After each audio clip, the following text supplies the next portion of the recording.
முதல் வாக்கு எண்ணிக்கையிலே போடிநாயக்கனூர் சட்டப்பேரவை தொகுதியிலே முன்னாள் முதலமைச்சர் ஓ பன்னீர்செல்வம் பின்தங்கி இருக்கின்றார்.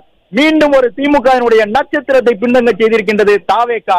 தமிழக வெற்றி கழகம் சென்னையில் மட்டுமல்ல, கடைக்கோடி மாவட்டமான மேற்கு தொடர்ச்சி மலையை ஒட்டி இருக்கக்கூடிய தேனி மாவட்டத்திலும் கூட திமுகவினுடைய வேட்பாளரை பின்தங்குவதற்கு தமிழக வெற்றி கழகம் காரணமாக இருக்கின்றது. ஓ பன்னீர்செல்வம் என்ற ஒரு முன்னாள் முதலமைச்சரை தமிழக வெற்றி கழகத்தினுடைய ஒரு புதுமுக வேட்பாளர் பின்தங்க செய்திருக்கின்றார். போடிநாயக்கனூர் தொகுதியிலும் பின்தங்கி இருக்கின்றது திமுக.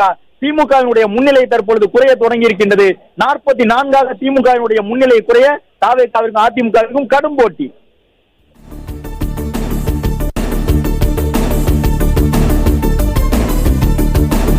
மற்றும் ஒன்று, அதே தாவேகா அதே திமுகவை நட்சத்திரத்தை பின்னங்க செய்திருக்கின்றது தாவேகா.